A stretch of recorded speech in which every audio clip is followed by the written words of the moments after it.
앞으로 이제 보유세 개편이 있느냐 없느냐 이런 문제도 이번에 선거 쟁점으로 등장했거든요. 저쪽이 여당이 되면 앞으로 보유세가 오를 거다 이런 것들이 아마 고가 아파트를 가지고 있는 분들이 부담이 상당히 되지 않았나 이런 것도 아마 표에 영향을 많이 미친 것 같아요. 요번에 또 굉장히 또 이슈가 있었던 게 있었잖아요. 선관위에서 투표용지 부족. 용지가 없어 투표를 못한다. 이거는 뭐 선관위원장이 사퇴한다 이걸로 끝날 일이 아니고 처벌이 강해야 된다는 거죠. 네.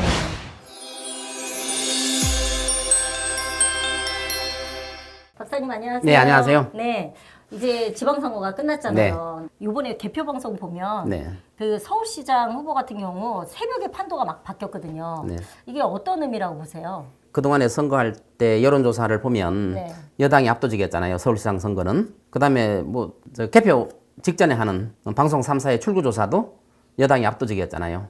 그런데 개표를 새벽으로 점점점 진행할수록 야당이 유리하게 돌아갔잖아요. 네. 이거는 이제 서울시내 이제 부동산에 관한 정책이 저는 큰 영향을 미쳤다고 봐요. 개발 사업이 진행되고 있는 지역, 특히 고가 아파트가 밀집한 지역에서는 거의 몰표가 나왔잖아요. 네. 압구정 같은 데 몰표 나왔잖아요. 네네. 몰표가 나온 것처럼 이런 정책이 부동산 정책이 여야가 바뀌는 데 큰 역할을 했다 이렇게 보이죠. 이제 뭐 상당히 공감 가는 부분은 있어요. 지금 당선된 시장이 정비사업, 뭐 재개발, 재건축 굉장히 빨리 하려고 신속통합기획 더 빠르게 하려고 추진을 했잖아요. 그래서 그 지역에 사는 분들은 혹시 재개발, 재건축이 안 되면 어떻게 하느냐, 뭐 또 늦어지면 어떻게 하느냐 이런 데 대해서 우려가 좀 있었던 것 같아요. 네. 그래서 아마 표가 현 시장한테로 상당히 몰리지 않았느냐 이렇게 네. 보고 있죠. 네. 개발 사업뿐만 아니라 또 정부 규제에 대한 어떤 그런 민심이 또 작용하지 않았냐. 또 이런 얘기도 많이 나오고 그렇죠. 있어요. 이제 규제를 어떻게 하느냐. 네. 또 더군다나 그 앞으로 이제 보유세 개편이 있느냐 없느냐 이런 문제도 이번에 선거 쟁점으로 등장했거든요. 저쪽이 여당이 되면 앞으로 보유세가 오를 거다 이런 것들이 아마 강남구를 중심으로 해서 한강벨트에 고가 아파트를 가지고 있는 분들이 부담이 상당히 되지 않았나 이런 것도 아마 표에 영향을 많이 미친 것 같아요. 사실 집값이 안 오르면은 세금 걱정할 이유가 없어요. 집값이 계속 떨어진다든가 집값이 현상 유지하면 세금 걱정할 필요 없잖아요. 보유세를. 네. 근데 집값이 폭등했기 때문에 보유세가 공포로 다가오는 거죠. 그래서 제가 아시는 분들도 강남에 뭐 30억, 40억짜리 아파트 가지고 있는 분들이 보유세 걱정을 굉장히 많이 하더라고요. 근데 그런 분들은 어떤 생각을 가지고 있냐면 앞으로도 집값이 계속 오를 거라고 생각하고 있는 거예요. 그럼 보유세가 지속적으로 올라갈 것이다. 이런 공포감을 가지고 있어요. 뭐 집값이 오르기만 할 것이라고 생각하는 거죠. 근데 집값이 오르기만 하는 건 아니잖아요. 네. 그러니까 집값이 계속 앞으로도 폭등할 거다. 이런 생각 때문에 공포감을 가지는 거예요. 네. 보유세 개편에 대해서. 요번에 또 그 굉장히 또 이슈가 있었던 게 있었잖아요. 뭐죠? 그 선관위에서 투표용지 부족. 투표용지가 부족한. 네. 왜 굳이 현 여당에 대한 그 표를 많이 아무래도 나올 수 있는 그런 지역에서 투표용지가 부족했냐. 이런 얘기도 나왔었거든요. 그거는 뭐 충분히 오해받을 수 있는 거죠. 오해 소지가 좀 있죠. 사실 투표용지가 부족하다는 건 있을 수가 없거든요. 그러니까요. 아니, 종이를 10,000장, 100,000장 찍어내봐야 전체 선거 비용에 비하면 아무것도 아니에요. 뭐 100만 장 찍거나 1000만 장 찍거나 뭐 전체 선거 비용에 차지하는 비중이 적단 말이에요. 네. 그러면 유권자 수만큼 투표용지를 당연히 찍어야 되는데 뭐 50%만 찍었다고 그러더라고요. 네네. 그럼 투표 더 하면 투표를 못 하는 거 아니에요. 어느 지역이든 투표지가 부족한 것 자체는 선관위의 큰 실책이에요. 그래서 아마 처벌 수위를 어떻게 될지 모르겠지만 앞으로 이런 일이 없으려면은 선관위 관계자들을 사형시켜야 돼요. 그래야 이런 일이 없어지지. 네. 그렇지 않고 뭐 물론 사형까지는 안 가겠지만 옛날에 그 선거 부정을 일으키면 다 사형시켰잖아요. 옛날에 네, 사형. 다 사형이잖아요. 사태가 아니고 사형이요? 예, 사형시켰잖아요. 그러니까 이런 일이 두 번 다시 안 생기려면 강한 처벌이 선행돼야 된다는 거죠. 법정에서 할 수 있는 최고형을 때려야 된다는 거죠. 네. 원래 부정선거 하면 사형이에요. 근데 이거는 부정선거라고 보기는 어렵지만 투표용지가 부족하단 말이에요. 오해의 빌미를 줬다는 거예요. 이거는 보통 실책이 아닌 거죠. 이거는 뭐 선관위원장이 사퇴한다 이걸로 끝날 일이 아니고 네. 처벌이 강해야 된다는 거죠. 네. 현 여당에서 이번 이제 선거 결과를 보면서 이제 좀 규제를 좀 더 완화를 해야 되지 않을까, 좀 너무 강했나 이제 이런 생각도 하지 않을까라는 이제 말씀도 하시는데 어떻게 저는 보세요? 규제를 강하게 하고 약하게 하고 네. 또 공급을 하고 안 하고 이런 문제보다도 집값을 어떻게 하면 하향 안정화시킬 것이냐 여기에 정부의 정책이 중점을 둬야 된다고 생각해요. 때로는 규제가 강화될 수도 있죠. 근데 지금 선거 결과만 가지고 규제를 좀 완화시켜야 되겠다.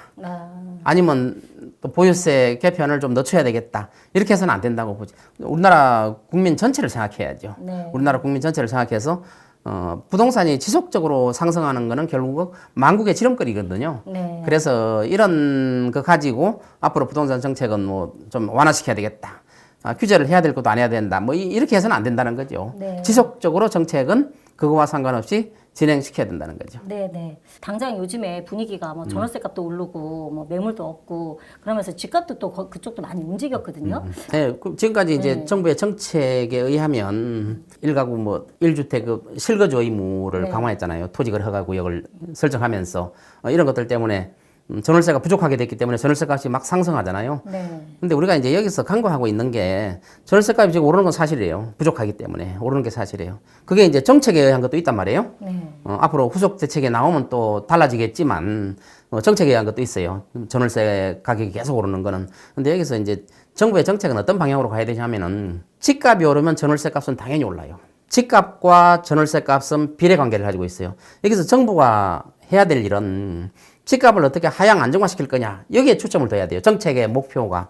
아니, 집값이 떨어지는데 전월세 값이 오를 수는 없어요. 전월세 값이 집값과 비례하거든요. 네. 집값이 계속 폭등하면 전월세 값도 당연히 올라요. 그러면 정부의 목표는 그 원점을 타격해야 돼요. 네. 전월세의 목표를 둘 게 아니라 집값을 하향 안정화시킬 목표를 잡아야 돼요. 그러면 전월세 값은 해결이 돼요.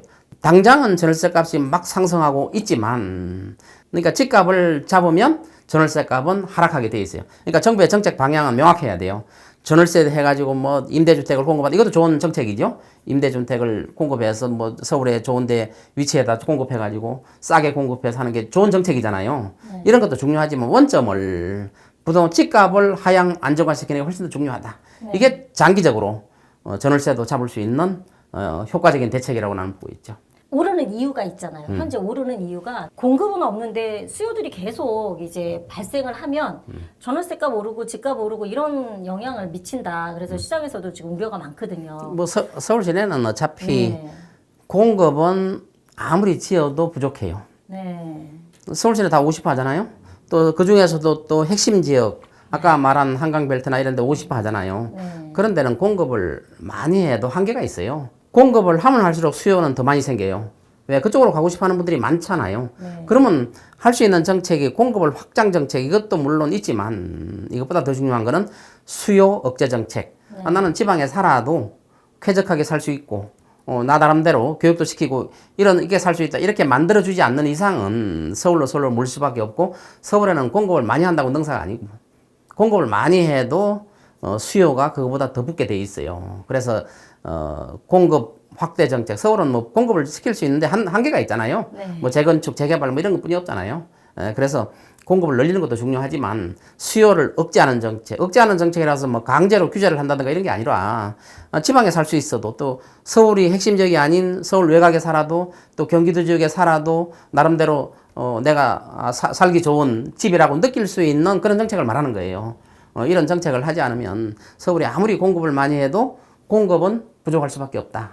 그러면 구체적으로 박사님이 생각하시는 그 수요 억제 정책이라고 하면 정부에 좀 한 말씀 이렇게 제안을 드린다면 어떤 말씀이 있을까요? 그거죠.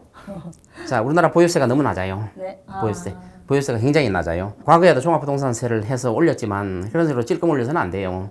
보유세라는 건 선진국의 실효세율만큼 1% 이상을 올려야 돼요. 이렇게 올리면 수요는 당연히 억제돼요. 그러면 기존에 그러면 집값이 낮은 분들도 보유세가 올라가는데 어떻게 살란 말이냐? 이런 말이 나오잖아요. 네. 그 선진국의 정책이 좋은 정책들이 많아요. 예를 들어서 10억 미만의 주택들은 보유세를 과거만큼 물린다든 과거보다 훨씬 더 적게 물게 할 수도 있는 거예요. 그러니까 차등화시키는 거죠. 네. 이처럼 보유세를 강화시키는 것은 수요 억제 정책의 가장 효과적인 수단이에요. 이제 그거보다 더 광범위한 수단은 지방 분산 정책이죠. 지방 분산 정책을 써야 되는데 보유세는 우리나라가 너무 낮기 때문에 근데 보유세만 올려서는 안 되죠. 퇴로를 열어줘야 돼요. 양도세나 상속세, 증여세 이런 거를 대폭 낮춰주면서 세제를 전반적으로 개편하는 이런 정책을 해야 돼요. 만일에 다른 세금을 그대로 놔두고 보유세만 올린다 그러면 그건 세금 걷기 위한 것뿐이 안 되죠. 그거는. 그러면은 부동산 시장이 완전히 공황 상태가 돼버리는 거예요. 보유세만 올리면. 네. 그래서 보유세를 올릴 때 전반적인 세제 개편이 같이 일어나야 된다. 그리고 보유세는 뭐 찔끔 올리면은 오히려 역효과가 나타나요. 네. 많이 올려가지고 부동산은 보유함으로써 실익이 없다. 이 정도 돼야 돼요.